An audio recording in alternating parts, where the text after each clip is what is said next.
Assalamualaikum warahmatullahi wabarakatuh. Nah, kali ini kita ngobrol santai aja teman-teman. Saya akan membagikan pengalaman tentang masalah cari cuan. Nah, teman-teman ya, gimana cari cuannya? Nah, kalau menurut saya mencari cuan di surveyor itu ada dua teman-teman ya. Yang pertama secara halal, yang kedua kalau saya berpikirnya itu masih abu-abu teman-teman ya, yang kedua. Nah, yang pertama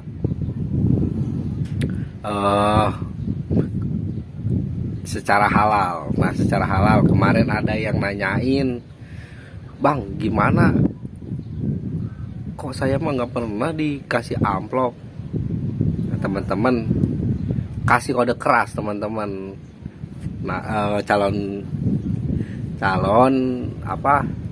konsumennya kasih kode keras. Kalau di zaman saya itu kode keras namanya.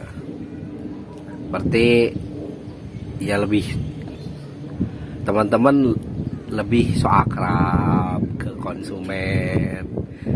Yang kedua bilang kalau saya bantu kalau ACC. Padahal emang kalau dulu di pembiayaan itu di pinjaman dana tunai itu emang bakal ACC. Yang udah yakin gitu kita, tapi ngomong nanti dibantu Pak sama saya, tenang, tapi minta dibantu juga ya gitu. Yang pertama minta dibantu angsurannya Pak ya, jangan sampai telat gitu. Nah, yang kedua minta dibantu nih Pak, soalnya saya juga biasanya jeleknya saya gitu, nanti kan saya juga harus ngasih ke misalkan ke analisnya ataupun ke bos saya Pak, itu biasanya. Tapi jangan sampai kayak gitu. Kalau teman-teman itu namanya bawa-bawa nama orang, nama atasan ataupun nama perusahaan ya, bilang aja minta nanti minta dibantu juga ya Pak, gitu. Nanti kan udah pada tau lah, kalau pengen lolos, pengen lancar kan harus ada pulusnya gitu. Sekarang yang di pemerintahan aja harus pakai pulus, bagi kita swasta gitu teman-teman ya. Nah, yang kedua, kalau saya lagi gelap mata, biasanya saya jadiin duit teman-teman, tapi jangan sampai diikutin ini mah. Uang gesek saya minta, Pak, ini biayanya, biaya adminnya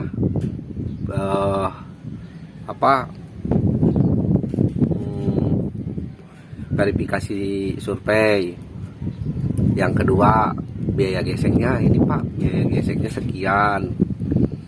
Nah, terus misalkan di mobil itu biasanya ada cek absah Pak. Kalau misalkan cek absah sekian Pak kalau di wilayah lokal. Kalau misalkan absahnya misalkan ke luar daerah, itu harganya sekian gitu teman-teman. Biasanya saya paling banyak dapat cuannya di itu Pak, di cek absah. Biasanya mainin cek absah gitu ya, gitu teman-teman. Tapi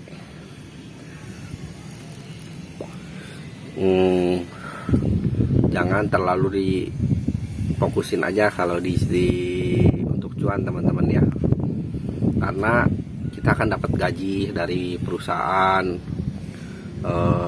terus insentif dari perusahaan. Nah, dari situ aja untuk apa namanya, di luar itu ya rezeki kita teman-teman.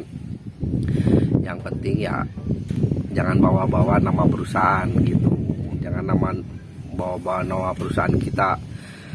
Biasanya kalau perusahaan juga kalau masalah itu tutup mata teman-teman ya. Oke,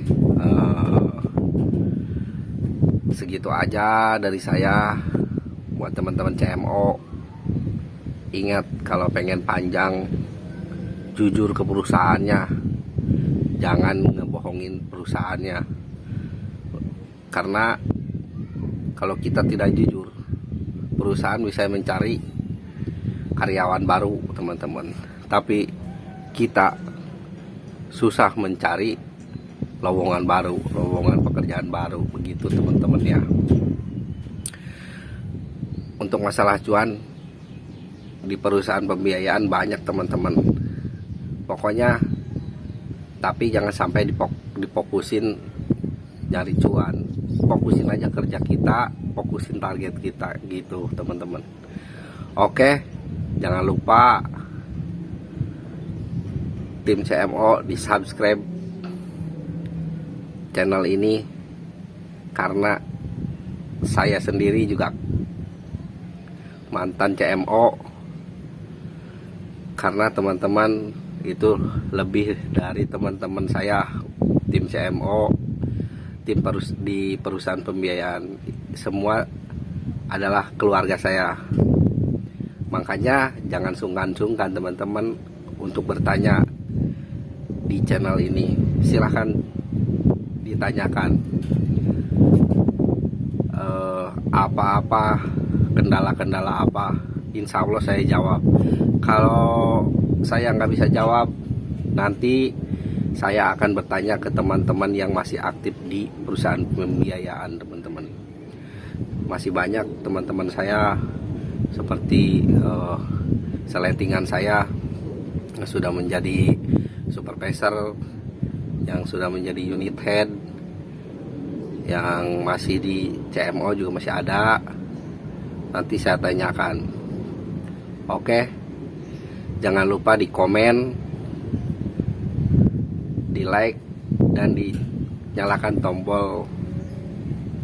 tombolnya supaya tidak ketinggalan informasi dari saya. Oke, akhirul kalam, wabillahi taufiq wal hidayah. Wassalamualaikum warahmatullahi wabarakatuh.